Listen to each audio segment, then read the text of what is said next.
Hello বন্ধুরা, আমি তুষা। আমাদের তানহা স্টোরি চ্যানেলের সকল প্রকার পাঠ গল্প পেতে এবং শুনতে আমাদের চ্যানেলটি সাবস্ক্রাইব করে আমাদের পরিবারের একজন হয়ে পাশে থাকুন। ধন্যবাদ। প্রচণ্ড গোলাগুলি শুরু হয়ে গিয়েছে আকাশের টিমের সাথে শত্রুপক্ষের। আকাশ একাই 2 হাতে আর্মস নিয়ে শত্রুদের শেষ করে দিচ্ছে। সালমান, তুই সবাইকে নিয়ে বাইরে যা। জাস্ট 20 পর্যন্ত গুনে এটা ভিতরে মারবি, তাতে আমি আসি আর না আসি। কিন্তু দোষ, যা বলছি তাই কর, যা।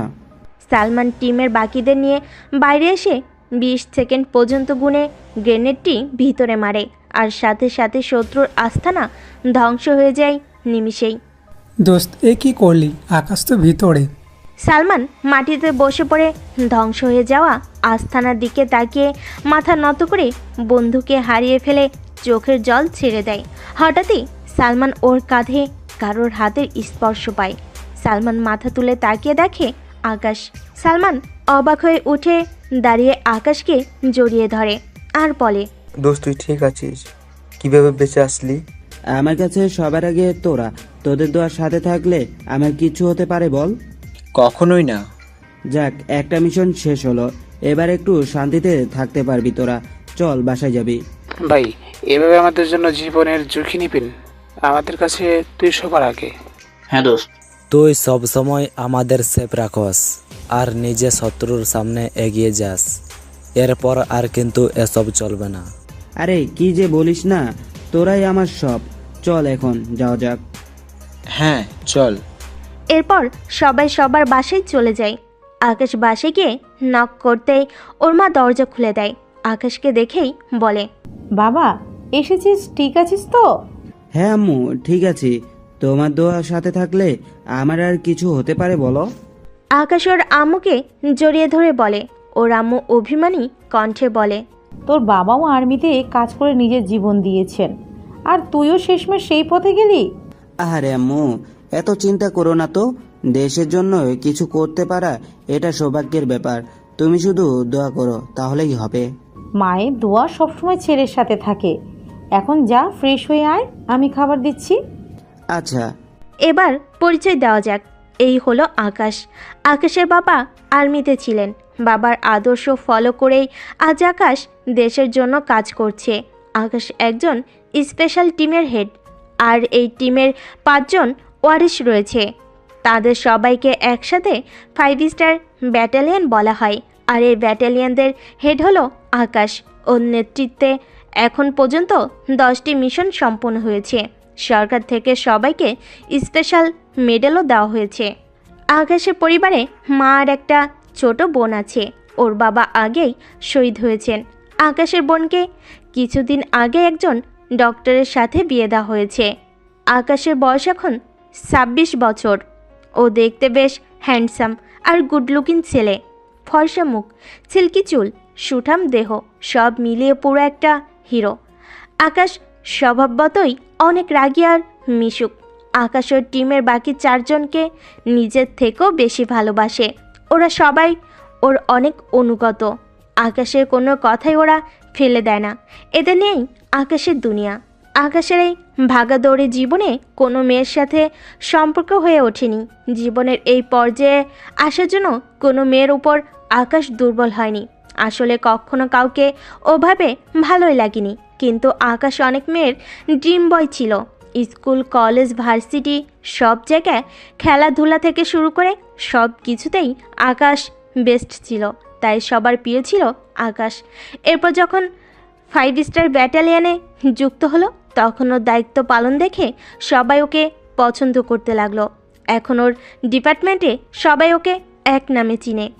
লাস্ট মিশন শেষ করে আকাশ আর ওর বাকি টিম মেম্বাররা যখন রেস্ট নিচ্ছিল, ঠিক তখনই ওকে ওদের ডিপার্টমেন্টের চিফ রায়হান সাহেব কল করে ডাক দেয়। আকাশ দ্রুত তার কাছে চলে যায়। May I come in sir? Akash বসতে বসতে বলে, স্যার, আপনাকে অনেক চিন্তিত মনে হচ্ছে। কোনো বড় সমস্যা স্যার? রায়হান সাহেব তার চেয়ার ছেড়ে উঠে বেশ চিন্তিতভাবে এদিক ওদিক তাকিয়ে আকাশকে বলে, কিভাবে যে বলি বলো, মাত্রই তোমাদের একটা মিশন শেষ হলো এখন। রায়হান সাহেব আকাশের কাছে এসে দ্রুত বলে। আকাশ, আমাদের সিক্রেট বেস থেকে একটা গুরুত্বপূর্ণ হার্ড ডিস্ক চুরি হয়েছে, যেটার হাইটেক সিকিউরিটি দেওয়া বা ব্যান করার জন্য মাত্র পিন আমি জানি, কিন্তু আমার ভয় হচ্ছে এই হার্ড ডিস্ক যদি শত্রুপক্ষ অ্যাক্সেস করে ফেলে তাহলে তো আমাদের দেশের অনেক বড় ক্ষতি হবে। কিন্তু স্যার, যেহেতু এটা আপনার নিজস্ব সিকিউরিটি দেওয়া, শত্রুপক্ষ কি পারবে তা অ্যাক্সেস করতে, যেখানে আমরা আজ অব্দি পারিনি? আকাশ, কিভাবে বলবো বলো, তারা অলরেডি এক্সেপের জন্য কাজ করা শুরু করেছে। এরা খুবই বড় মাপের শত্রু আকাশ। এই হার্ড ডিস্কের একটা স্পেশাল জিপিএস আছে, এটাকে যখনই এক্রেস করতে নিবে এটা এই আইপ্যাডে তার লোকেশন পাঠাবে। লাস্ট 7 জায়গায় এর লোকেশন ট্র্যাক করা হয়েছে। এরা এই হার্ড ডিস্ক সম্পর্কে সব জানে, তাই ভিন্ন ভিন্ন 7 জায়গায় তারা এটিকে ট্রেস করতে চেষ্টা করছে, কিন্তু সফল হয়নি। তবে সফল হওয়ার চান্স রয়েছে। আকাশ, তোমাকে এই হার্ড ডিস্ক খুঁজে বের করতেই হবে, যেভাবে হোক বের করতেই হবে। স্যার, আপনি চিন্তা করবেন না, মিশন যতই কঠিন হোক আমি তা সলভ করবই ইনশাআল্লাহ। আকাশ, এই মিশনটা একদম সিক্রেট, এখনো কেউ জানে না। গত রাতে আমাদের সিক্রেট বেসের সব security camera plus security system hack করে তারা এটা চুরি করেছে। এদের উদ্দেশ্য খুবই ভয়াবহ আকাশ। এই কথা মিডিয়াতে গেলে আমাদের অনেক ক্ষতি আর বদনাম হবে, তাই আমি তোমাকে ছাড়া আর কাউকে বিশ্বাস করতে পারছি না। এই জন্য এই টাফ মিশনটা তোমাকেই হ্যান্ডেল করতে হবে এবং সফল হতে হবে। স্যার, আর চিন্তা করবেন না, কারণ মিশন হার্ড ডিস্ক শুরু। যে কোনো প্রকার হেল্প লাগলে তুমি আমাকে বলবে। জি স্যার, আমাকে শুধু এই মিশন রিলেটেড সব ইনফরমেশন দিন, তাহলে হবে। ওকে, আমি সব তোমার কাছে পাঠিয়ে দিচ্ছি। ওকে স্যার, তাহলে আমি উঠি। এরপর আকাশ রায়হান সাহেবকে বিদায় দিয়ে বাসায় ফিরে যায়। বাসায় গিয়ে আকাশ খুব চিন্তায় পড়ে যায়, কারণ এমন একটি মিশন যার লক্ষ্য হলো একটা হার্ড ডিস্ক খুঁজে বের করা। এই হার্ড ডিস্ক যাদের কাছে আছে তার নিশ্চয়ই কোনো সাধারণ লোক হবে না, এরা কোনো বড় মাফিয়া বা ডনই হবে। আর সবচেয়ে বড় কথা, এই হার্ড ডিস্ক খুঁজে বের করাও একটা সহজ কাজ না। আকাশ কিভাবে কি করবে তা বুঝতে পারছে না। রাত 12টা। আকাশ এখনও ওর টিম মেম্বারদের নতুন মিশন সম্পর্কে কিছুই বলেনি। আগে আকাশ এই মিশনের পুরো ছকটা আঁকতে চায়, তারপর নামবে সিক্রেট মিশন এ। সারা রাত ধরে প্রায় 1000 বার চেষ্টা করে কিন্তু কোনোভাবেই কোনো ক্লু পাচ্ছিল না। কিন্তু হঠাৎই ভোরের দিকে এতবার চেষ্টা করার পর আকাশ এই অপেক্ষাকৃত ক্লুটা পেয়ে যায় আর দ্রুত ছকটা এঁকে ফেলে। আকাশ কাজ শেষ করে ঘুমিয়ে পড়ে, কারণ আজ ঘুম থেকে উঠেই এমন একটা মিশন শুরু হবে যার শেষটা কেউ জানে না। পরের দিন সকাল 10:30। আকাশ ঘুম থেকে উঠে ফ্রেশ হয়ে নাস্তা খেয়ে নেয়। ও খুবই টেনশনে আছে। এই মিশনটা খুবই রিস্কের, না জানি কি থেকে কি হয়। আকাশ চুপচাপ নাস্তা খাচ্ছে, কোনো কথা বলছে না। আকাশের মায়ের কাছে বিষয়টা ভালো লাগছে না, তাই তিনি আকাশকে জিজ্ঞেস করলেন, আকাশ, কিছু হয়েছে? এরকম চিন্তিত হয়ে আছিস কেন? সব ঠিক আছে তো? আকাশ ভাবতে ভাবতে আস্তে করে বলল, আম্মু, আবার একটা নতুন মিশন পেয়েছি। আকাশের আম্মুর মনটা সাথে সাথেই খারাপ হয়ে যায়, তাও নিজেকে সামলে বলেন, এর আগে এত মিশনে তুই সফল হয়েছিস, তাহলে চিন্তা কিসের? মা, এই মিশনটা খুব ভিন্ন, আগাগোড়া কিছুই খুঁজে পাচ্ছি না। যা পেয়েছি তাতে কাজ হবে কিনা কে জানে। তুই পারবি, আমার বিশ্বাস। এত চিন্তা করিস না, আল্লাহর উপর ভরসা রাখ আর সামনে এগিয়ে যা। তোকে কেউ হারাতে পারবে না। তুই পারবি বাবা, অবশ্যই পারবি। আকাশ মাথা তুলে উজ্জ্বল নক্ষত্রের মতো আম্মুর দিকে তাকিয়ে বলে, সত্যি আম্মু, পারবো। ইনশাআল্লাহ পারবি। ওকে মা, দয়া করো, আজ থেকে শুরু হচ্ছে। আমি এখন উঠি, অনেক কাজ আছে। আচ্ছা আকাশ, কিন্তু মনে রাখিস, যাই করবি সাবধানে। আচ্ছা। বলে আকাশ বেরিয়ে পড়ে। আকাশ গেলে ওর আম্মু আল্লাহর কাছে দুহাত তুলে কান্না করতে করতে বলে, আল্লাহ, আমার ছেলেটাকে তুমি দেখে রেখো। তুমি ছাড়া আর কেউ নেই। আকাশ ফোন করে সবাইকে নিয়ে ওদের সিক্রেট বেসে বসে। ওর টিমের বাকি মেম্বাররা এখনো কিছুই জানে না। সবাই একসাথে হলে কি হয়েছে ভাই, সবাইকে ডাক দিলেন, কোনো সমস্যা? হ্যাঁ, আসলে কি হয়েছে দোস্ত? দেখ, আমি জানি মাত্র তোরা একটা মিশন শেষ করলি, কিন্তু কিন্তু কি দোস্ত? নতুন মিশন। নতুন মিশন? হ্যাঁ, আর এটা যে সেই মিশন না, অনেক রিস্ক আর গুরুত্বপূর্ণ একটা mission, the secret mission hard disk. The mission হার্ডি। দোস্ত, সব কিছু খুলে বলতো, কিছুই বুঝতেছি না। গত পরশুদিন রাতের দিকে আমাদের একটা সিক্রেট বেঞ্চ থেকে একটা হার্ড ডিস্ক চুরি হয়। সেই হার্ড ডিস্কে আছে আমাদের দেশের নিরাপত্তার অনেক তথ্য, যা এখন বর্তমানে শত্রুর হাতে। কি? তাহলে তো এতক্ষণে ওরা সব জেনে গিয়েছে। আকাশ আইপ্যাডটা হাতে নিয়ে ওদের সামনে রেখে বলে, না, এখনো পারেনি। পারলে এই আইপ্যাডে মেসেজ আসতো। ওরা পারেনি কারণ আমাদের চিফ রায়ান স্যারের নিজস্ব হাইটেক সিকিউরিটি দেওয়া হার্ড ডিস্কে, যার পিন শুধু তিনি একাই জানেন। তবে শত্রুপক্ষ এটিকে যতবার সিকিউরিটি ব্রেক করতে নিবে, এই আইপ্যাডে ততবার তাদের লোকেশন চলে আসবে, কারণ হার্ড ডিস্কে লাগানো আছে স্পেশাল জিপিএস, যা এই হার্ড ডিস্ককে যতবার সংস্ক্রিয় করবে আর তার লোকেশন পাঠাবে। তাহলে তো খুব সহজেই এটা বের করা যায়। লোকেশন ট্র্যাক করে হার্ড ডিস্ক বের হয়ে আসবে। না শামিম, ওরা অনেক চালাক। ওরা এই হার্ড ডিস্ক সম্পর্কে সব জানে, তাই ওরা এখন পর্যন্ত 9 জায়গায় এটাকে অ্যাক্সেস করার চেষ্টা করেছে, কিন্তু পারেনি। তাহলে এখন আমরা কি করতে পারি? আকাশ, আমাদের কাজ হচ্ছে এই হার্ড ডিস্ককে খুঁজে বের করা, এবং সেটা করতে হবে এটাকে অ্যাক্সেস করার আগে। সবই বুঝলাম, কিন্তু দোস্ত এটা কি সম্ভব? আমারও মনে হয়েছিল এটা অসম্ভব, কিন্তু সারা রাত কাজ করে আমি একটা প্ল্যান করেছি। কি দোস্ত? তাহলে শোন, এই যে 9 জায়গার লোকেশন আমরা পেয়েছি, তা ঢাকার ভেতরেই, ঢাকার বাইরে এখনো যাওয়া হয়নি। এই যে 9 জায়গা, এগুলো সব কোলাহল মুক্ত জায়গা। আর সবচেয়ে মজার কথা হলো, এই 9টি জায়গা একটি জায়গা হয়ে যায়, আর তা হলো আরকে পয়েন্ট। আমার বিশ্বাস এই হার্ড ডিস্ক এখানে কোথাও আছে। কিন্তু আরেকটা পয়েন্ট তো খুবই ক্লোজ পূর্ণ একটি জায়গা। ইয়েস, এখানেই তো আমার ছকটা মিলেছিল। ওরা কোলাহল থেকে এমন সব জায়গায় যায় যেখানে কেউ থাকে না, আর আমি নিশ্চিত ওরা কোনো বড় গাড়িতে যায়। তাহলে আর কি, চল সবাই মিলে আরকে পয়েন্টে অ্যাটাক করি। এটাই তো সমস্যা। কি সমস্যা? আরকে পয়েন্ট একটা বিশাল পাবলিক প্লেস, এখানে ফায়ারিং করার কোনো ওয়ে নেই।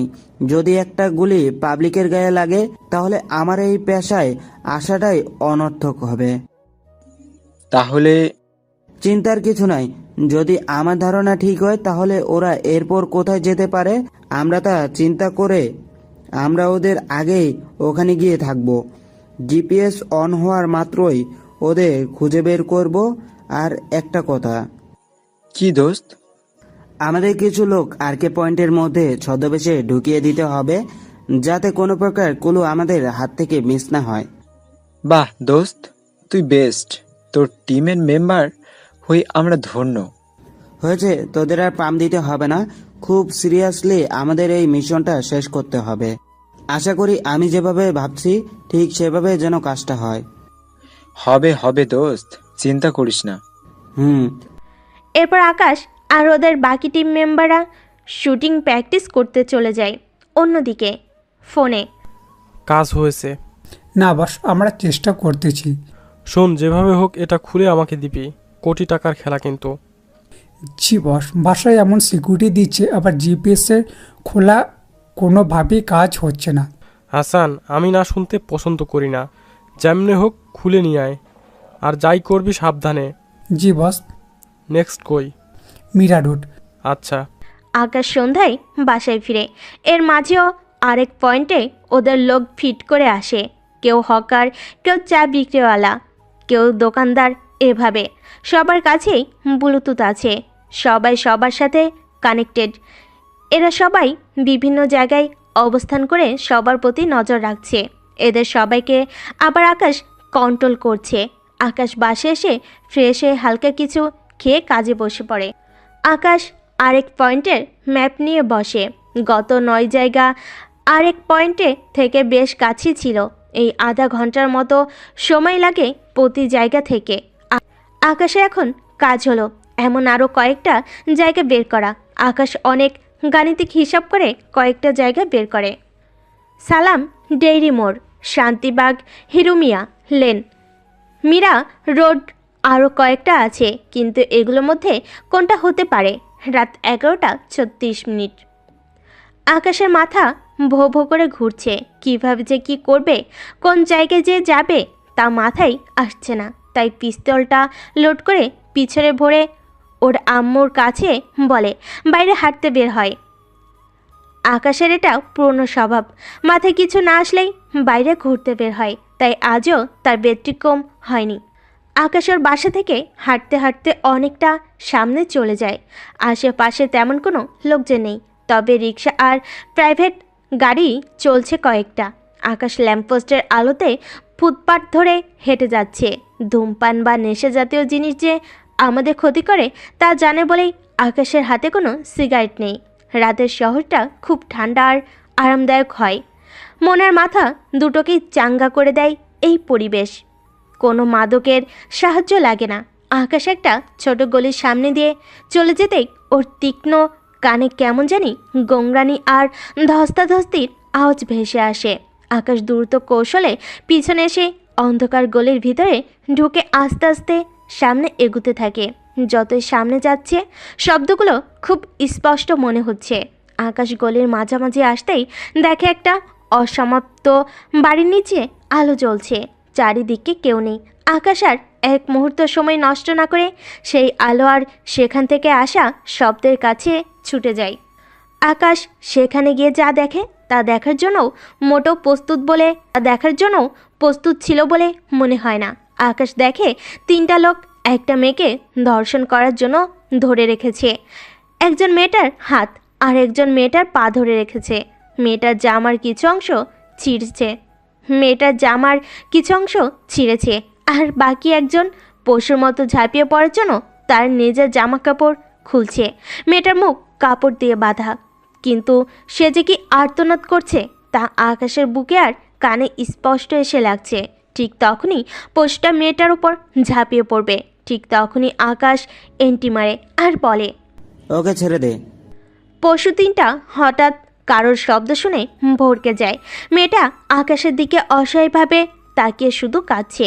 পশুগুলো আকাশের দিকে তাকিয়ে ওকে একা দেখে হাসি দিয়ে বলে, ওই শুয়োরে, তুই কে রে? তোর কথায় আমরা ওকে ছেড়ে দেব। আয় আয়, তুইও আয়, একসাথে খাই। কোনো কিছুতে পেট্রোল দিয়ে যদি আগুন লাগিয়ে দিলে যেভাবে ধাউ ধাউ করে জ্বলবে, ঠিক সেভাবেই আকাশের ভিতরটা জ্বলে ওঠে।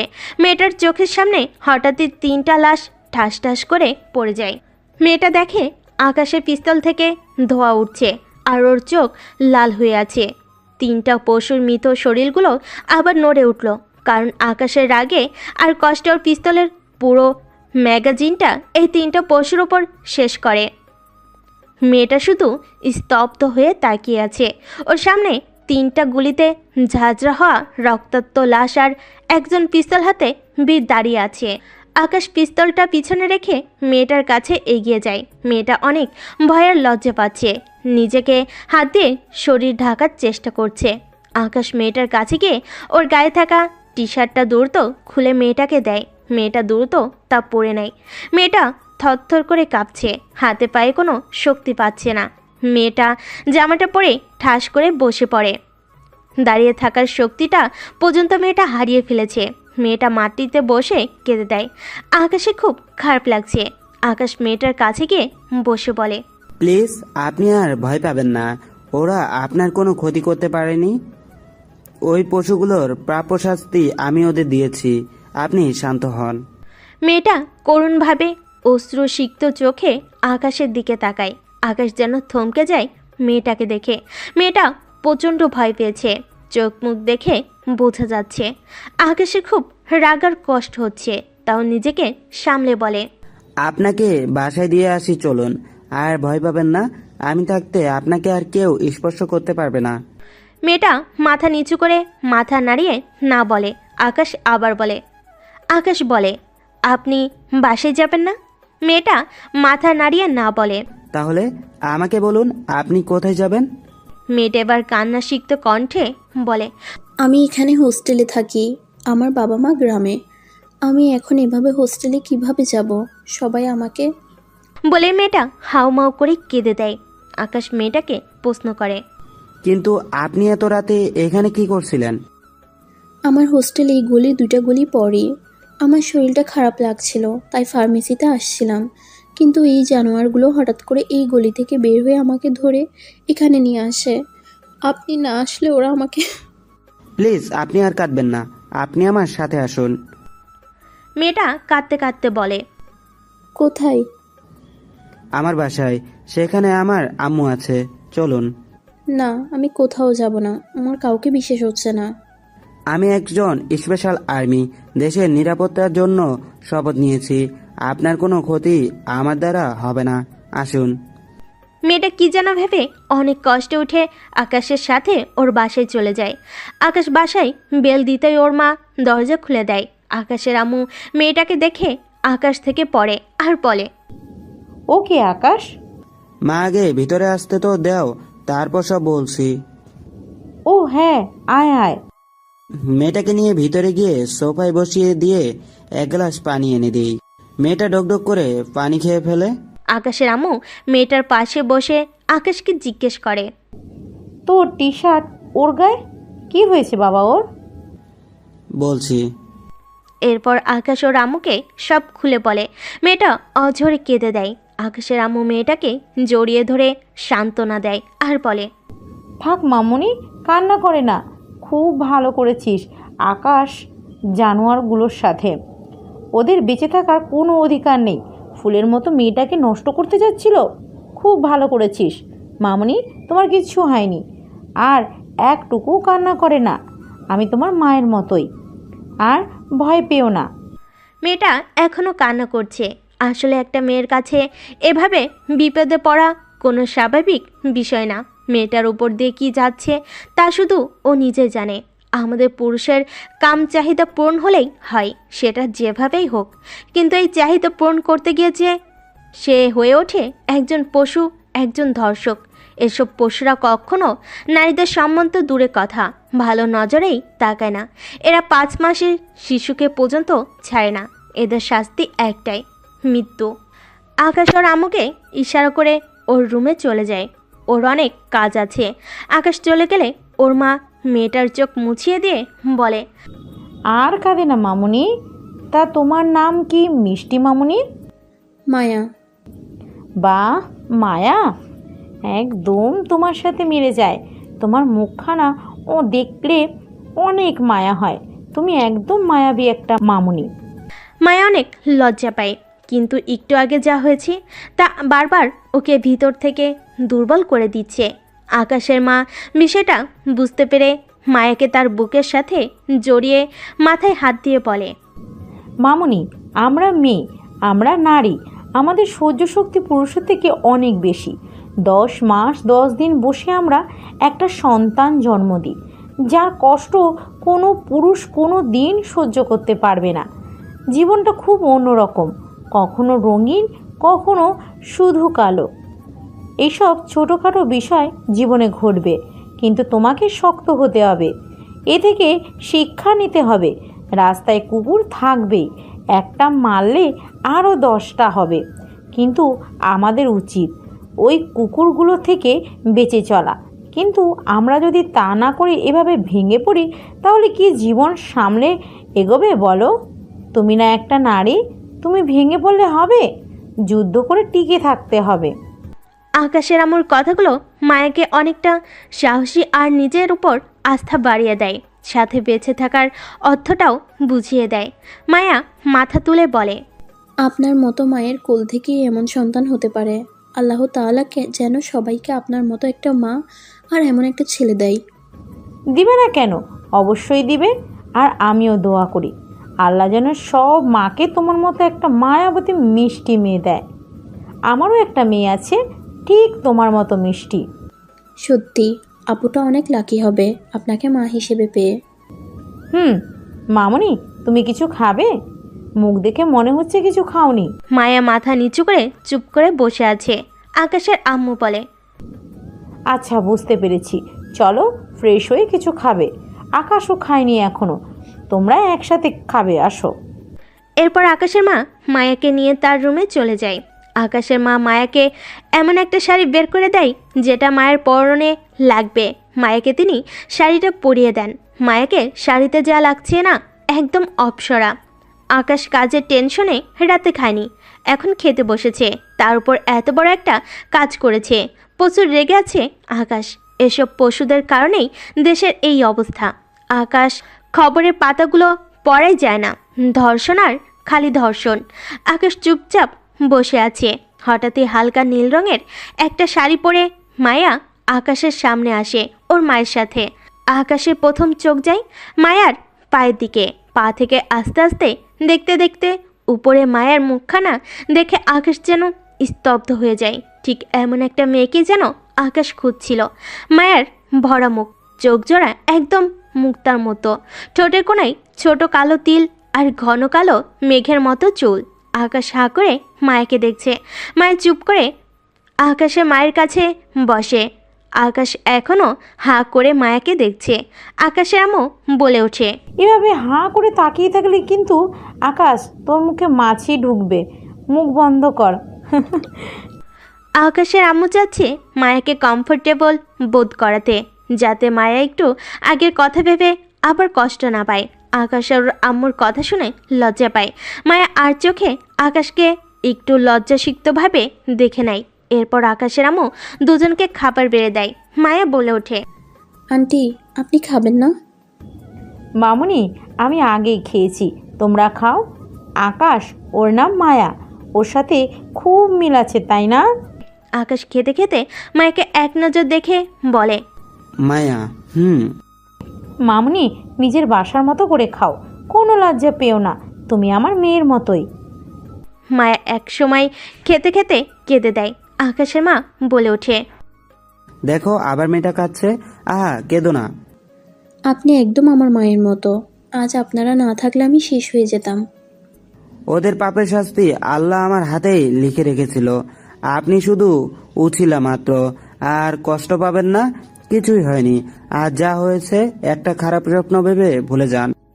হ্যাঁ আকাশ ঠিক বলেছে।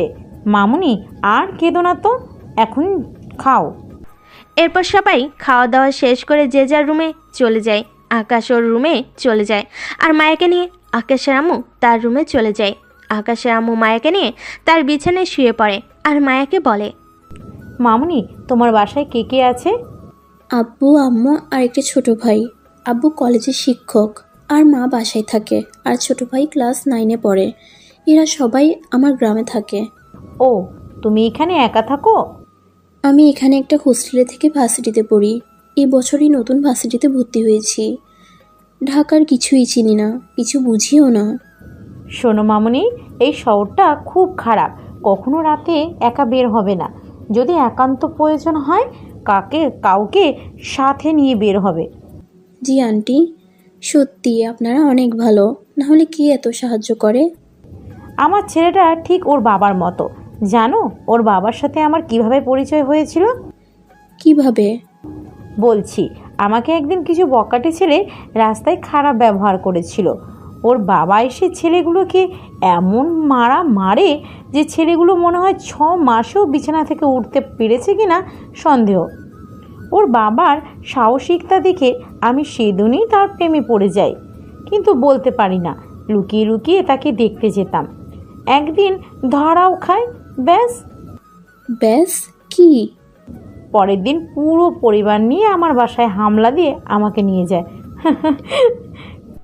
মায়ের কথা শুনে হাসতে হাসতে শেষ, সাথে আকাশের আম্মু। মায়া আস্তে করে বলে, আন্টি, আঙ্কেল কই? ওনাকে দেখছি না যে। আকাশের আম্মু আস্তে করে বলে, নেই, শহীদ হয়েছেন। ও সরি আন্টি, আমি বুঝতে পারিনি। না না, সমস্যা নেই। এরপর মায়া আর আকাশের আম্মু অনেক কথা বলে ঘুমিয়ে পড়ে, কিন্তু অন্যদিকে আকাশের চোখে ঘুম নেই। আকাশ কাল কোথায় যাবে তা হিসাব করে বের করে।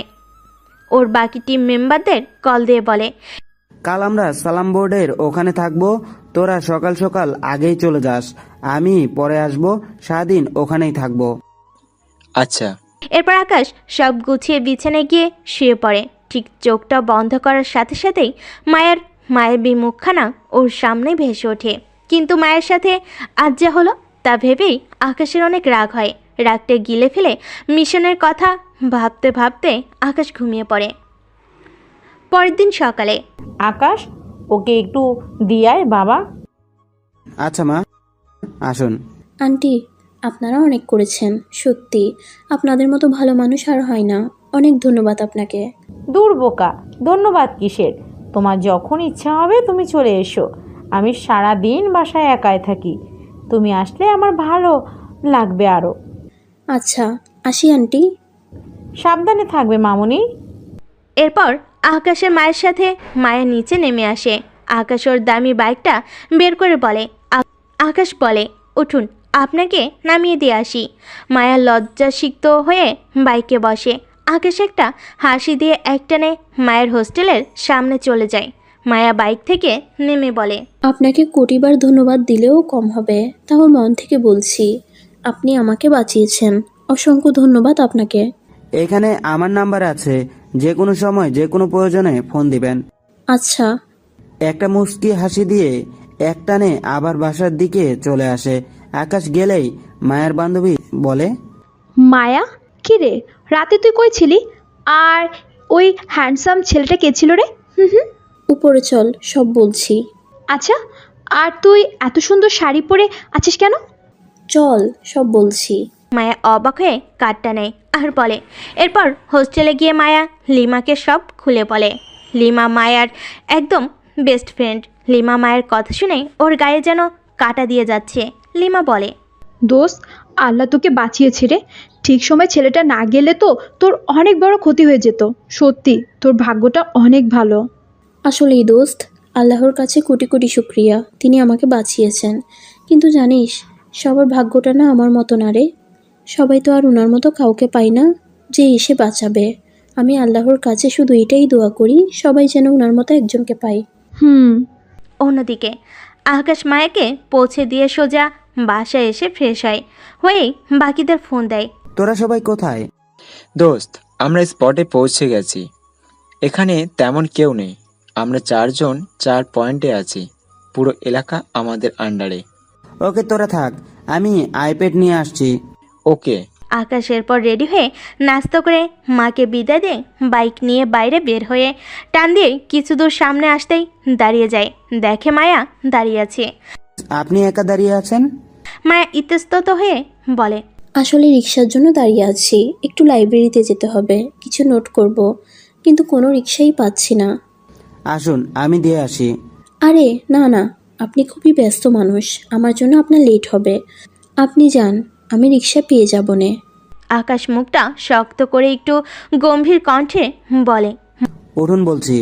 মায়া ভয় পেয়ে দ্রুত বাইকে উঠে বসে। আকাশ মুচকি হাসি দিয়ে বলে, আমাকে শক্ত করে ধরে বসুন আর বলুন কোথায় যাবেন। মীরা রোডের কাছেই, ওখানে একটা বেশ বড় লাইব্রেরি আছে। আকাশ অবাক হয়ে আস্তে করে বলে, মীরা রোড? জি। আচ্ছা, চলুন। আকাশ মায়াকে নিয়ে মীরা রোডের দিকে যায়। আর ওর বাকি টিম মেম্বাররা সবাই সালাম রোডে অপেক্ষা করছে। আকাশ মায়াকে মীরা রোডের কাছে নামিয়ে দেয়। মায়া বাইক থেকে নেমে বলে, আপনি অনেক ভালো, থ্যাঙ্কস আবার হেল্প করার জন্য। সাবধানে বাসায় যাবেন, আসি। আকাশ বাইক নিয়ে চলে গেলে মায়া লাইব্রেরিতে ঢুকতে ঢুকতে বলে, বেটা এমন কেন, একটু কথাও বলে না ঠিক মতো। কপালটাই কেমন চিন্তার রেখা পড়ে গিয়েছে, একটু হাসিনি মুখে, ভালোভাবে একটু কথা বললে কি হয়। অন্যদিকে আকাশ বাইক নিয়ে একটু সামনে যেতেই হঠাৎ ওর ব্যাগে থাকা আইপ্যাডটা শব্দ আর ভাইব্রেট করতে শুরু করে। আকাশ দ্রুত ব্যাগ থেকে আইপ্যাডটা বের করে দেখে জিপিএস অন হয়েছে আর লোকেশন মীরা রোডেই দেখাচ্ছে।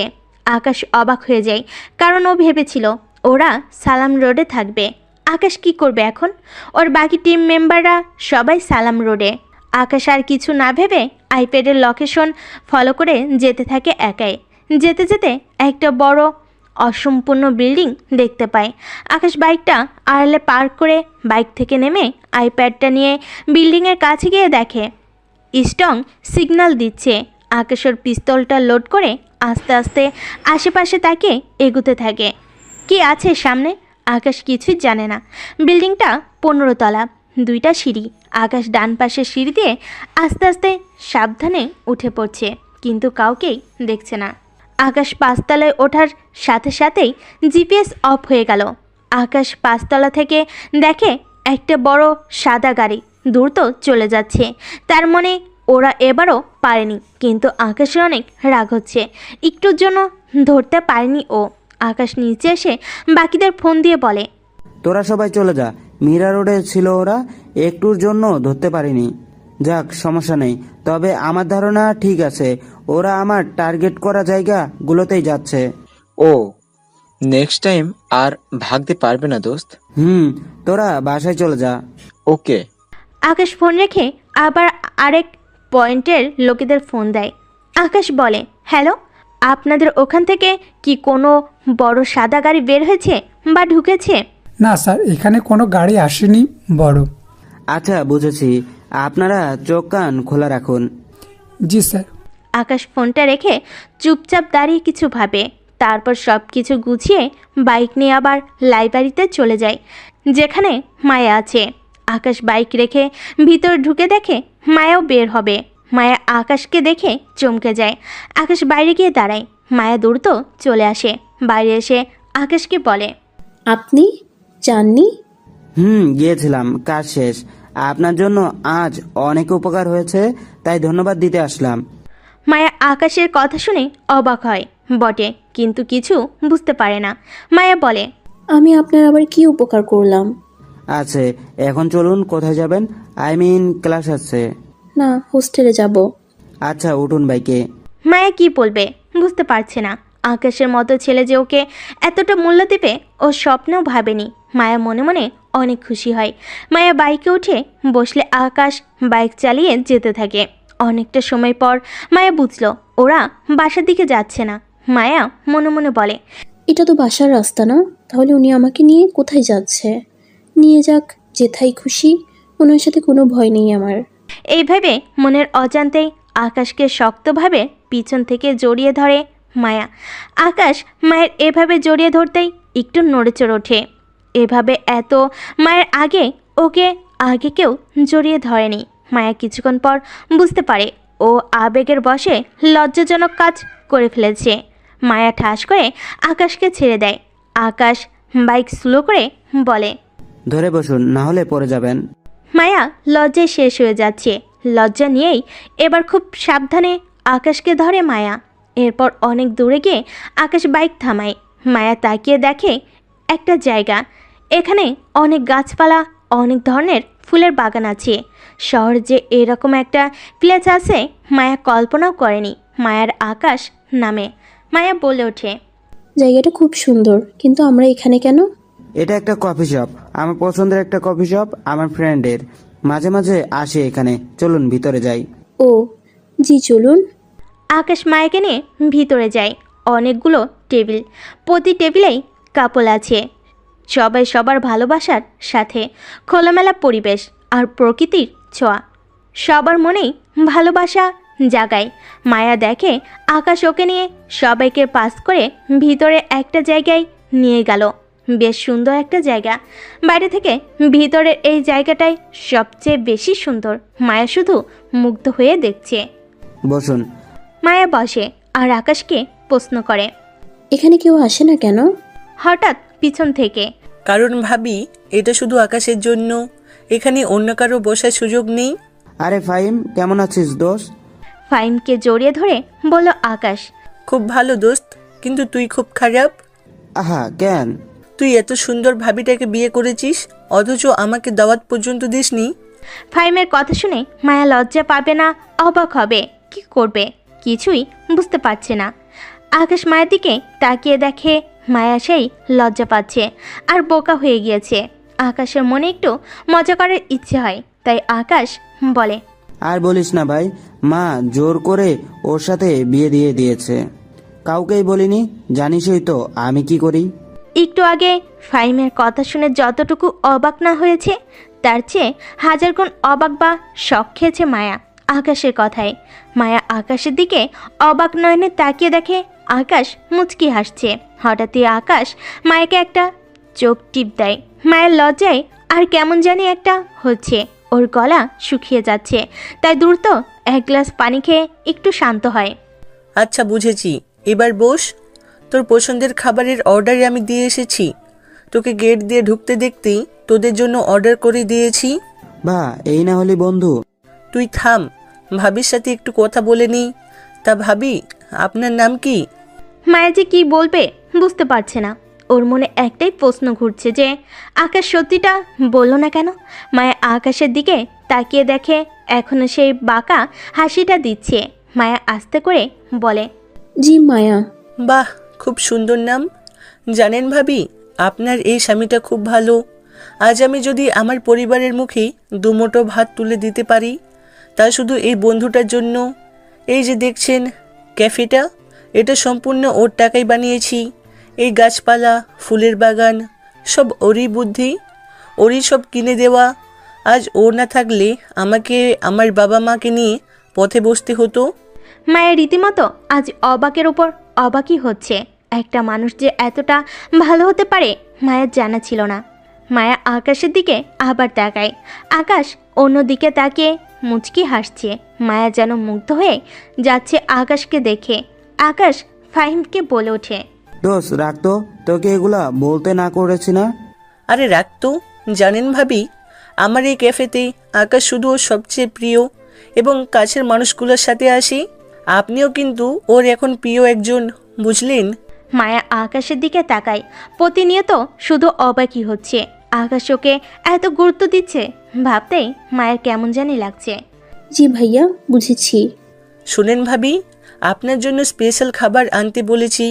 ওই তো নিয়ে এসেছি। দোস্ত, তোরা খাওয়া দাওয়া কর, আমি পরে আসছি। আরে তুইও বস, আমাদের সাথে খা। না না দোস্ত, আমার ওদিকে কাজ আছে, তোরা এনজয় কর। আমি কাবাব মে হাড্ডি হতে চাই না। হা হা। ফাহিম চলে গেল। আকাশ মায়াকে খাবার বেড়ে দেয়। মায়া শুধু আর চোখে আকাশকে মুগ্ধ হয়ে দেখছে, আর ওর প্রতি ভালো লাগাটা প্রতিনিয়ত বেড়েই চলেছে। রাগ করলেন ওকে সত্যিটা বলিনি বলে? না না, বুঝতে পেরেছি, আপনি মজা করছিলেন। আসলে দেখতে চেয়েছিলাম ও কি বলে আপনাকে নিয়ে। আপনি খুব ভালো একটা মানুষ, সবাইকে সাহায্য করেন, সবার পাশে দাঁড়ান। কেউ বিপদে পড়লে তাকে সাহায্য করাটা তো আমাদের একজন মানুষ হিসেবে কর্তব্য, তাই না? হ্যাঁ, তবে আপনি সবার থেকে অনেক আলাদা। সব মেয়ের স্বপ্ন আপনার মতো কাউকে তার জীবনসঙ্গী হিসেবে পাওয়া। কথাটা বলেই মায়া জিব্বায় কামড় দেয়। ইস, বলতে বলতে ও কি বলে ফেলল। লজ্জায় মায়ার মাথা কাটা যাচ্ছে। আকাশ বলে, সে সুযোগ আর হলো কই? কেউ তো আজ অবধি পছন্দই করলো না। নিন, শুরু করুন। মায়া আর কিছু বলল না লজ্জায়। লজ্জা মাখা মুখখানা নিয়ে খাওয়া শুরু করে, সাথে আকাশও। খাওয়া দাওয়া শেষ করে মায়া বলে, একটা প্রশ্ন করতে পারি, কিছু মনে না করলে? জি করুন। আমাকে এখানে নিয়ে এলেন যে? আমার উপকার করেছেন তাই একটা ট্রিট দিলাম। তাহলে আমাকেও যে আপনাকে ট্রিট দিতে হয়? আপনিও তো আমার সবচেয়ে বড় উপকার করেছেন। চলুন উঠি। আকাশ উঠে হাঁটা শুরু করে। মায়া উঠে আকাশের পিছনে যেতে যেতে মনে মনে বলে, লোকটা এমন কেন? শয়তানের হাড্ডি একটা, ঠিকমতো কথাই বলে না। বুঝলাম না, শুধু আমাকে এখানে আনলো কেন? আমি কি তার প্রিয় কেউ? ফাহিম ভাইয়া তো বলল। উফ, বুঝি না কিছু। এরপর মায়াকে নিয়ে আকাশ ওর হোস্টেলের সামনে চলে যায়। মায়া বাইক থেকে নামতেই আকাশ ডাক দিয়ে বলে, আপনার ফোনটা দিন। মায়ের ফোনটা বের করে আকাশকে দেয়। আকাশ মায়ের ফোন নিয়ে কি যেন করলো, তারপর ওকে দিয়ে বলল, আমার নাম্বার সেভ করে দিয়েছি, যে কোনো প্রকার প্রয়োজনে কল করবেন, যখন খুশি তখন। মায়া মাথা নাড়িয়ে আচ্ছা বলে। এরপর আকাশ ওর বাসার দিকে চলে যায়। মায়ের খুব খুশি খুশি লাগছে, এরকম একটা মানুষ ওর সাথে আছে। ভাবতেই নিজেকে এই শহরের রানী মনে হচ্ছে মায়ার। মায়াও হাসি মুখে হোস্টেলের ভিতরে চলে যায়। রাত 10টা। আকাশ কালকের কথা ভাবছে, কালকে কোথায় ওরা যেতে পারে। আকাশ এবার একটা আইডিয়া করে। আকাশ ওর টিম মেম্বারদের ফোন দেয়। কালকে একটা কাজ করব। কি দোস্ত? কালকে আমরা 5 জন, প্রতিজনের সাথে আরো 5 জন করে থাকবে, মানে মোট 25 জন মিলে 5 জায়গায় থাকবো। কালকে যেভাবে হোক ওদের ধরতেই হবে, কি বলিস তোরা? হ্যাঁ দোস্ত, এটাও ভালো হবে। আমি ডিপার্টমেন্টে বলে দিয়েছি কে কোন জায়গায় থাকবি, আমি মেসেজ করে দিব। আচ্ছা। ওকে, তাহলে সকালে দেখা হচ্ছে। ওকে। আকাশ ফোন রেখে সব কিছু গুছিয়ে নেয়। এখন ঘড়িতে 10:56। আকাশ ভাবছে মায়াকে কল দিবে কিনা, আবার ভাবছে ঘুমিয়ে পড়েছে কিনা। আকাশ আর না ভেবে কল দিয়ে দেয়। রিং হওয়ার সাথে সাথেই মায়া কল রিসিভ করে। হ্যালো। হাই, আপনি কি আমার কলের অপেক্ষায় ছিলেন নাকি? রিং হওয়ার সাথে সাথেই রিসিভ? না মানে ফোনটা হাতেই ছিল। বুঝেছি। খেয়েছেন রাতে? হ্যাঁ, আপনি? না, পরে খাবো। কি, আপনি না ঠিক মতো খাবার দাবার খান না? এটা কিন্তু ঠিক না। আচ্ছা, খাবো। তা ঘুমাবেন না? একটু পরেই। আচ্ছা, রাখি, পরে কথা হবে। আকাশ ঠাস করে ফোনটা রেখে দেয়। হ্যালো হ্যালো, এ কি, উনি ফোন রেখে দিল? এটা কোনো কথা? এতক্ষণ যাবৎ ওনার ফোনের অপেক্ষায় ছিলাম, আর বেটা কথা না বলেই রেখে দিল। বজ্জাত পাজি, কুত্তা, বিড়াল, পচা। মায়া এভাবে আকাশকে বকা দিতে দিতে হঠাৎই ওর ফোনে একটা মেসেজ আসে। মায়া মেসেজটা পড়ে স্তব্ধ হয়ে যায়। মায়া দেখে আকাশের মেসেজ। মেসেজে লেখা ছিল, নিচে আসুন, আমি বাইরে দাঁড়িয়ে আছি। মায়ের খুব ইচ্ছে হচ্ছিল আকাশকে একটু দেখবে, কিন্তু সেই ইচ্ছেটা প্রকাশ করতে পারছিল না। তবে অজান্তেই ওর ইচ্ছেটা পূরণ হয়ে গেল। মায়া চুপি চুপি আস্তে করে নিচে নেমে এসে দেখে সত্যি আকাশ দাঁড়িয়ে আছে। মায়া আকাশের কাছে গিয়ে বলে, হঠাৎ এই সময়? এমনি, চলুন একটু হাঁটি। আচ্ছা। মায়ার আকাশ পাশাপাশি হাঁটছে। মায়া স্পষ্ট বুঝতে পারছে আকাশ ওর দিকে তাকিয়ে হাঁটছে। মায়া আকাশের দিকে তাকাতেই আকাশ অন্যদিকে তাকাচ্ছে। ব্যাপারটা খুব ভালো লাগছে মায়ের। ওর খুব ইচ্ছে হচ্ছে আকাশের হাতটা ধরে 2-1 পা হাঁটতে। মায়া বারবার আকাশের হাতের দিকে তাকাচ্ছে আর ইতস্তত হচ্ছে। আকাশ বিষয়টা বুঝতে পারে, তাই আর কিছু না ভেবেই ও মায়ার আঙ্গুলে আঙ্গুল ঢুকিয়ে হাতটা শক্ত করে ধরে হাঁটতে থাকে। মায়ের যেন বিশ্বাসই হচ্ছে না। ওর মনে হচ্ছে এটা কোনো স্বপ্ন। মায়া একবার আকাশের দিকে আরেকবার হাতের দিকে তাকাচ্ছে। আজ ওর চেয়ে বেশি খুশি কেউ নয়। ওরা দুজন হাঁটতে হাঁটতে একটা জায়গায় এসে থামে। জায়গাটা খুব সুন্দর। একটা বেঞ্চ পাতা, উপরে ল্যাম্পপোস্ট, সামনে বাচ্চাদের ছোট্ট একটা খেলার মাঠ, ঠান্ডা বাতাস। মায়া মিষ্টি একটা ঘ্রাণ পাচ্ছে। খুব ভালো লাগছে সব কিছু ওর কাছে। বসুন এখানে। মায়া আকাশের কথা মতো বেঞ্চে বসে। মায়া কল্পনা করেনি এরপর ওর সাথে কি হতে চলেছে। মায়া বসলে আকাশ আস্তে করে ঠিক ওর সামনে এসে দাঁড়ায়। মায়া মাথা তুলে আকাশের দিকে তাকিয়ে আছে। আকাশ একটা মুচকি হাসি দিয়ে ঠিক মায়ের সামনে ঘাসের ওপর 2 হাঁটুতে ভর দিয়ে বসে। মায়ের হাত দুটো ধরে ওর 2 হাত দিয়ে আকাশ মায়ের চোখে চোখ রাখে। মায়ের কেমন জানি লাগছে। হৃদস্পন্দন ক্রমশই বেড়ে চলেছে। মায়ের মনে হচ্ছে ও এখনই বেহুশ হয়ে যাবে। মায়া দেখে আকাশের চোখ দুটো কি যেন বলতে চাচ্ছে।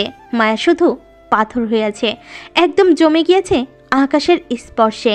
এবার আকাশ বলে, আমি কোনো সিনেমার নায়ক না যে অনেক কিছু করে তোমাকে খুশি করব। আমি বাস্তববাদী। আমি জানি তোমার মনে আমায় নিয়ে কি চলে। এই 2-1 দিনেই তুমি কেমন তা আমি সব জেনে ফেলেছি। তোমাকে অপছন্দ করার কোনো প্রশ্নই ওঠে না। বরং সেদিন যে শাড়ি পরেছিলে, ঠিক সেদিন রাত থেকেই তোমাকে শুধু আমার করার সিদ্ধান্ত নিয়েছিলাম। আমি এত কিছু বলতে পারবো না, শুধু একটা কথা বলতে চাই, আমাকে বিয়ে করবে? আমার এই সংগ্রামী জীবনের অংশ হবে মায়া। একটা ডায়মন্ডের আংটি দিয়ে আকাশ কথাগুলো বলে মায়াকে। মায়ের চোখ থেকে অঝরে অশ্রু ঝরছে। কেন ঝরছে তাও ও নিজেও জানে না। যেই পুরুষ জাতি একদিন ওকে নষ্ট করতে চাচ্ছিল, আজ সেই পুরুষ জাতির একজনই ওর জীবনের কষ্টগুলোকে মুছে দিয়ে অনেকগুলো ভালোবাসা দিতে চায়, ওর জীবনের সঙ্গী হতে চায়। এরকম একজন বীর পুরুষকে না বলার কোনো প্রশ্নই নেই। মায়া কাঁদতে কাঁদতে মাথা নাড়িয়ে হ্যাঁ বলে আর ওর আঙুলটা এগিয়ে দেয়। আকাশ সেই মন কাড়া হাসিটা দিয়ে মায়াকে রিংটা পরিয়ে দেয়। মায়া অনেক কেঁদে দেয় খুশিতে। ওর মতো সামান্য একটা মেয়েকে কেউ এতটা আপন করে নিবে ও কখনো ভাবিনি। আকাশ মায়ের পাশে বসে মায়াকে ওর বুকের সাথে জড়িয়ে ধরে আর বলে, তোমার ধারের কাছে আর কেউ আসতে পারবে না। এখন থেকে তুমি শুধু আমার, আর কারো সাহস নেই আমার প্রাণের দিকে নজর দিবে, আর যে দিবে তার চোখ আমি উপড়ে ফেলবো। মায়াও আকাশকে শক্ত করে জড়িয়ে ধরে। আকাশ মাথায় হাত বুলিয়ে দিতে দিতে বলে, এই মিশনটা শেষ হওয়া মাত্রই তোমাকে বিয়ে করব। আমার মাও রাজি, সে তো শুনে খুব খুশি। কাল মায়ের সাথে একবার দেখা করো। মায়ের মনে হচ্ছে ওর ঝুড়িতে কেউ অনেকগুলো খুশি একসাথে দিয়ে গেল। মায়া মাথা তুলে আকাশকে বলে, সত্যি আল্লাহ যেন আপনাকে কখনো আমার কাছ থেকে দূর না করে। আপনার মতো একজনকে পাওয়া সত্যিই ভাগ্যের ব্যাপার। আপনাকে কখনো হারাতে চাই না। তোমাকে একা রেখে কোথাও যাব না। আমি চলে গেলে তোমাকে দেখবে কে? আমিও যাব না। এরপর আকাশ মায়াকে ওর হোস্টেলে পৌঁছে দেয়। মায়া ভিতরে ঢুকতে নিলে আকাশ বলে, মায়া। মায়া ঘুরে তাকায় আর আকাশের কাছে যায়। জি। আকাশ মায়াকে ওর একদম কাছে এনে ওর কপালে গভীর একটা চুমু দিয়ে বলে, বউটাকে ভালোবাসি। মায়া কেঁদে দেয়। কাঁদতে কাঁদতে বলে, আমিও অনেক অনেক ভালোবাসি। যাও এখন গিয়ে ঘুম দাও।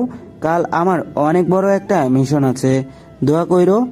জানি না কি হবে কাল, তাই মনের কথাটুকু বলে দিলাম। আকাশের এই কথাগুলো শোনা মাত্রই মায়ের বুকে ছ্যাদ করে ওঠে। মায়া অস্থির হয়ে বলে, কি বললেন? আপনার কিছু হবে না তো? তোমার আর আম্মুর দোয়ার সাথে থাকলে আমার কিছু হবে না। মায়া আকাশকে শক্ত করে জড়িয়ে ধরে বলে, আপনার কিচ্ছু হবে না, কিচ্ছু না। যাও, আল্লাহ চাইলে সামনে দেখা হবে। মায়া কান্না করছে শুধু। আকাশকে যেতেই দিতে চাচ্ছে না। কেন জানি মায়ের মনে হচ্ছে আর আকাশের সাথে ওর দেখা হবে না। আকাশ মায়াকে অনেক বুঝিয়ে উপরে পাঠিয়ে দেয়। আকাশ জানে কালকের মিশনটা অনেক ঝুঁকিপূর্ণ, কারণ কাল কোনোভাবেই বাঁচার সুযোগ নেই শত্রুপক্ষের। আকাশ বাসায় ফিরে রায়হান সাহেবকে সবটা জানায়, সাথে আরও কিছু লোক নেই। পরের দিন সকাল 5টা, ফজরের নামাজটা পড়ে আকাশ সব কিছু নিয়ে রেডি হয়। আকাশের মা বাইরে সোফায় বসে চিন্তা করছে ছেলের জন্য। আজ তারও কেন জানি অনেক চিন্তা হচ্ছে। আকাশ রেডি হয়ে মায়ের কাছ থেকে বিদায় নিয়ে ওদের বেইসে চলে যায়। সেখানে সবাই আছে বেইসে। আজ আমাদের অনেক বড় একটা মিশন, শুধু একটা না, দুটো। মানে? আমরা প্রথমে হার্ড ডিস্কটা রেস্কিউ করব, তারপর যার কাছে হার্ড ডিস্ক ছিল তাকে ধরে যেভাবে হোক ওর বসের আস্তানা ঠিকানা জেনে নিয়ে সেখানে গিয়ে আটক করে সবগুলোকে শেষ করে দিব। সবাই এখান থেকে স্পেশাল ব্লুটুথ আর জিপিএস নিয়ে নিন। আমাদের চিফ এবং তার টিম আমাদের লোকেশন খেয়াল রাখবে, যাতে আমাদের প্রয়োজনে আরও লোক পাঠাতে পারে। আপনারা সবাই একটা বিষয় খেয়াল রাখবেন, যে মেন তাকে মারবেন না, তার ঠিক পা বরাবর গুলি করবেন। আর আমি তো আছি, সবাই সবার আর্মস লোড করে নিন। আজ চরম একটা মিশন হবে। গুড লাক সবাইকে। Yes sir. কোলাহল বাড়ার আগেই সবাই 5 জায়গায় চলে যায়। প্রতি 5 জায়গায় 5 জন করে বিভিন্ন পয়েন্টে লুকিয়ে পড়ে। আকাশ আইপ্যাড নিয়ে বসে আছে, বাকিরা এদিক ওদিক খেয়াল রাখছে। হঠাৎই আকাশের ফোনটা বেজে ওঠে। আকাশ দেখে মায়া কল করেছে। ও কল রিসিভ করে। ঠিক আছে, চিন্তা করো না, আম্মুকেও চিন্তা করতে না করো। ভালো করেছো আম্মুর কাছে এসেছো। আম্মুর খেয়াল রেখো আর দোয়া করো। এখন রাখি। Hello hello. কি রে, কি বললো? বললো চিন্তা করতে না, সব ঠিক আছে। মা আপনি চিন্তা করেন না, আল্লাহ ভরসা। কিন্তু চিন্তা তো এসে পড়ে, একটা মাত্র ছেলে। আল্লাহ তুমি রক্ষা করো। সবাই চুপচাপ বসে আছে। আকাশ চা খাচ্ছিল। হঠাৎই জিপিএস অন হয়। আকাশ চায়ের কাপটা রেখে দেখে যে ও যে জায়গায় আছে ঠিক সে জায়গায় জিপিএস দেখাচ্ছে। আকাশ সবাইকে বলছে, বি অ্যালার্ট, জিপিএস অন হয়েছে, সবাই হিরোমিয়া রোডে আসুন, বাকিরা আমার সাথে। এরপর আকাশ এক মুহূর্ত সময় নষ্ট না করে ওর সাথে বাকি 4 জনকে নিয়ে জিপিএস ফলো করে একটা বিল্ডিংয়ে ঢুকে। বিল্ডিংয়ের 2 তলায় একটা রুম থেকে স্ট্রং সিগন্যাল আসছে। আকাশ আর এক মুহূর্ত সময় না দাঁড়িয়েই জোরে লাথি মেরে দরজা ভেঙে ভিতরে ঢুকে দেখে 7 জন মিলে ল্যাপটপ হার্ড ডিস্ককে ক্র্যাক করার চেষ্টা করছে। আকাশকে দেখে যারা মারতে এগিয়ে আসছিল, আকাশ তাদের সাথে সাথেই হেডশট করে 3 জনকে মেরে ফেলে, বাকিদের ধরে ফেলে। আকাশ সেই কাঙ্ক্ষিত হার্ড ডিস্কটা হাতে পায়, সেটা ওর ব্যাগে ভরে এবার বাকি 4 জনকে দড়ি দিয়ে বেঁধে টর্চার শুরু করে। বল তোদের বস কোথায়? বলুম না। বলবি না? দাঁড়া। আকাশের পিস্তল দিয়ে ঠাস ঠাস করে একটা 2 পায়ে মারে। সে ব্যথায় কান্না শুরু করে। বল, এবার বলবি? না, মায়েরা গেল, বলুম না। ঠিক আছে, তাইলে মর। আকাশ একটাকে ঠাস করে গুলি করে মেরে ফেলে। যেটার পায়ে গুলি লেগেছিল ও দ্রুত বলে, ভাই কইতাছি। বল। এরপর ওরা ওদের বসের নাম ঠিকানা সব বলে। আকাশ ওদের ল্যাপটপ আর ফোন আর যাবতীয় সব নিয়ে ঠাস ঠাস করে বাকি 2টাকে মেরে সবাইকে নিয়ে রওনা দেয় বসকে ধরতে। আকাশ যে খারাপ পথে চলে তার কোনো মাপ নেই। তোদের জন্যই দেশের ক্ষতি হয়। আকাশ বসের কাছে যাওয়ার আগে যে ল্যাপটপ মোবাইল পেয়েছে তা থেকে বসের নাম্বার নিয়ে ট্র্যাক করে। সঠিক জায়গার নাম পেয়ে আকাশ প্ল্যান করে সবাইকে নিয়ে।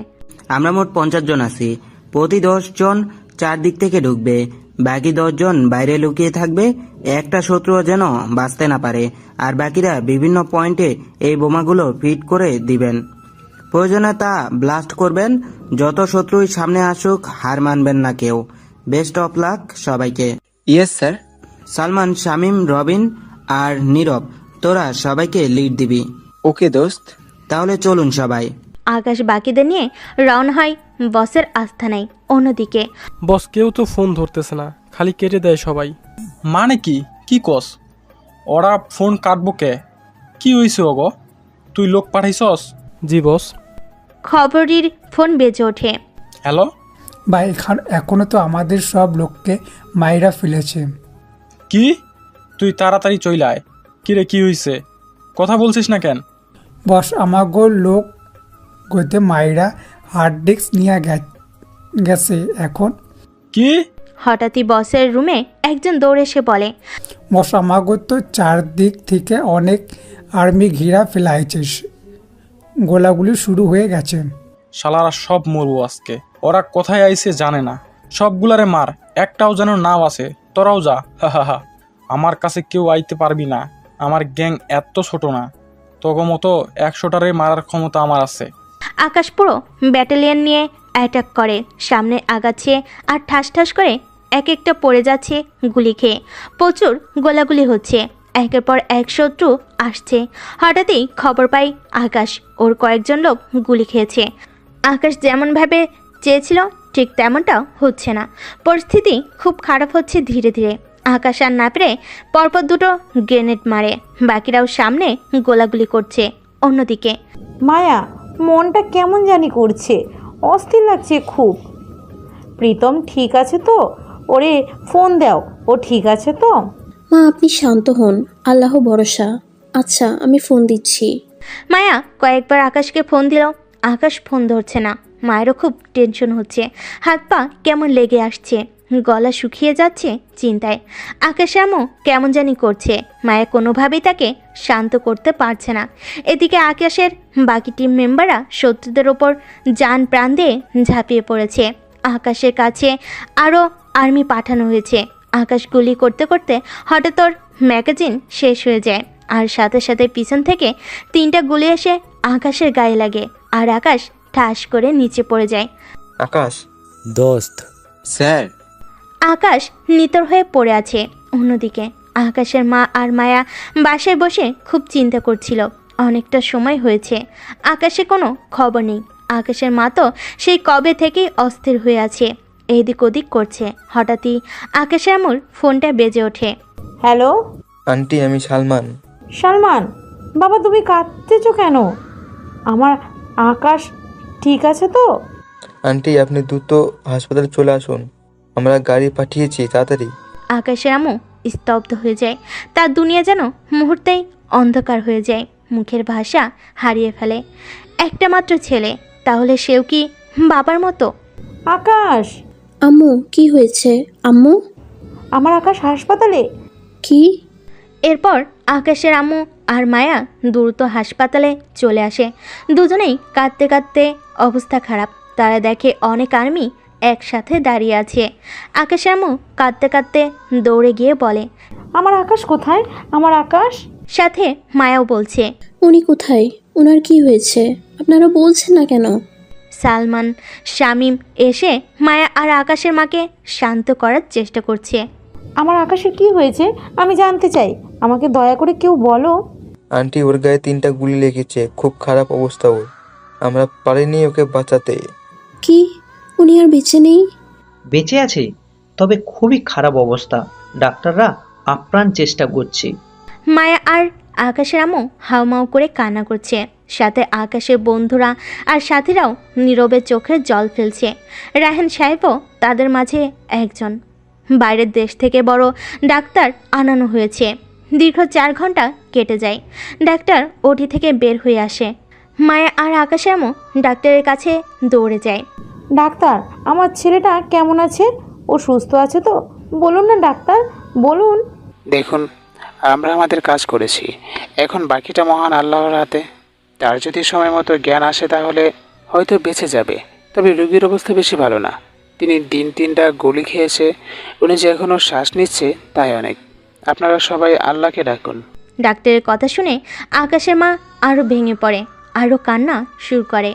ডাক্তার, আমি একটু ওনার কাছে যেতে পারি? শুধু একটু দেখব, প্লিজ। দেখুন, এখন তো যাওয়া সম্ভব না, ওনাকে কেবিনে শিফট করে তারপর যেতে পারবেন। অপেক্ষা করুন। এরপর অনেকটা সময় পার হয়ে যায়। আকাশকে কেবিনে শিফট করলে মায়া আকাশের কাছে যায়। মায়া দেখে আকাশের নিথর নীল বর্ণের ফ্যাকাশে মুখটা একদম নিষ্প্রাণ হয়ে আছে।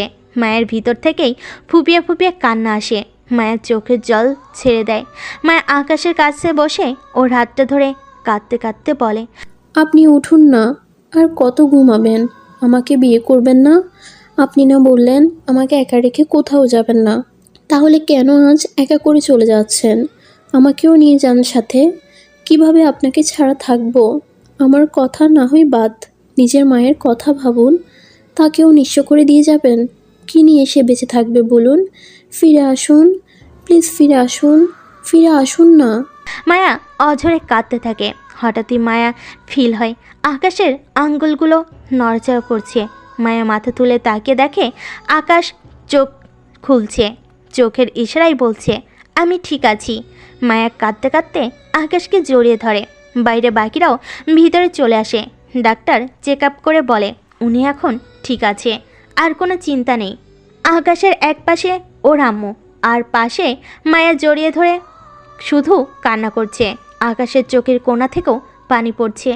ওয়েল ডান মাই বয়, তুমি আসলেই রিয়েল রোয়াডিওর। তাড়াতাড়ি সুস্থ হয়ে আবার আমাদের মাঝে ফিরে আসো। আর হ্যাঁ, তোমার এই মিশনটা সাকসেসফুল হয়েছে। শয়তানগুলো সব ধরা পড়েছে, তাই তোমাকে আমি 4 মাসের ছুটি দিচ্ছি। সুস্থ হও আর এবার বিয়েটা করে ফেলো। মেয়েটা তোমাকে পাগলের মতো ভালোবাসে। আকাশ ইশারায় আচ্ছা বলে আর অনেক খুশি হয়। তারপর আকাশকে বাসায় নিয়ে যাওয়া হয়।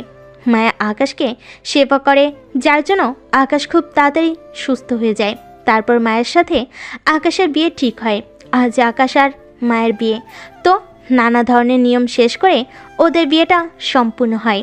আকাশ এখন বাসর ঘরে দাঁড়িয়ে আছে। ওর বন্ধুরা ওকে ধাক্কা দিয়ে পাঠিয়ে দিয়ে বাহির থেকে দরজা লক করে দেয়। আকাশ ধীরে ধীরে বিছানায় গিয়ে বসে। আকাশ আস্তে আস্তে মায়ের ঘুমটাটা ওঠায়। মায়া লজ্জার নিচের দিকে তাকিয়ে আছে। সারা মুখে ময়দা মেখে আছো, যাও যাও ফ্রেশ হয়ে আসো। তোমাকে এই ময়দা মাখা মুখে দেখে আবার সুন্দরী বলতে পারবো না। মায়া এটা শোনার পর তার লজ্জা মাখা মুখটা রাগে রক্তিম লাল হতে থাকে। কি?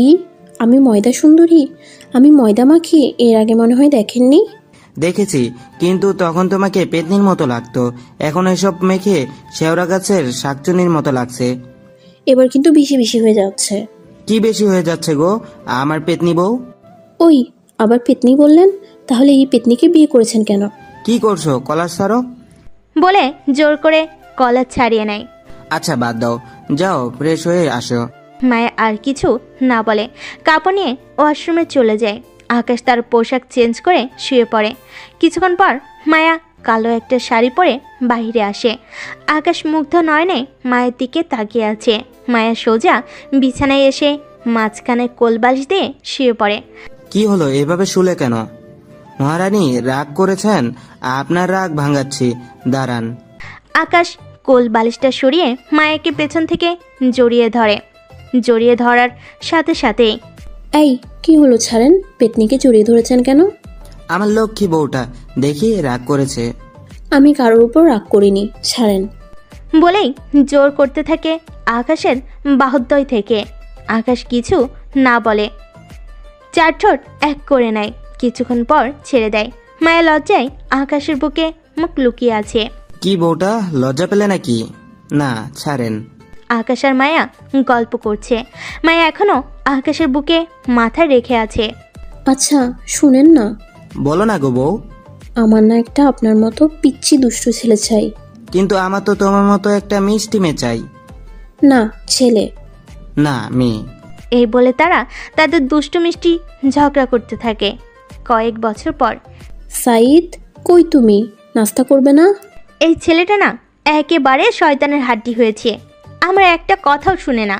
আমুটু কি? উফ, চলো তোমাকে খাইয়ে দেই। ও কি হলো দাদু ভাই, এমন করে দৌড়ে আসছো কেন? দৌড়ে আর আসবে কেন? খেতে বলছি তা খাবে না, সারা ঘর দৌড়ে বেড়াবে। আমার কথা শুনেই না। দাদু ভাই এমন করে না, খেয়ে নাও, তারপর তোমাকে একটা গল্প বলবো। ওকে। তারপর মায়া সাইদকে খাইয়ে দেয়। কিছুক্ষণ পর আকাশ মায়াকে ডাক দেয়। মায়ের রুমে গিয়ে দেখে সঙ্গের মতো দাঁড়িয়ে আছে। কি ব্যাপার, এভাবে সঙ্গের মতো দাঁড়িয়ে আছেন কেন? আপনার দেরি হচ্ছে না? দেরি হলে হোক, তুমি এদিকে আসো। মায়ার কাছে গেলে আকাশ মায়াকে তার বাহুদ্বয়ে আবদ্ধ করে নেয়। কি করছেন, ছাড়েন, আপনার দেরি হয়ে যাচ্ছে। আমার পাওনা কই? পাওনা দাও, তারপর যাব। দিতে পারবো না। তা বললে তো হবে না। কিছুক্ষণ পর উফ, রাক্ষস একটা। শুধু তোমার। এবার অফিসে যান। আল্লাহ হাফেজ। সাবধানে যাইয়েন। আল্লাহ হাফেজ। এভাবেই চলছে আকাশ আর মায়ার খুনসিটিময় সংসার। মায়া খুব খুশি আকাশের মতো স্বামী পেয়ে।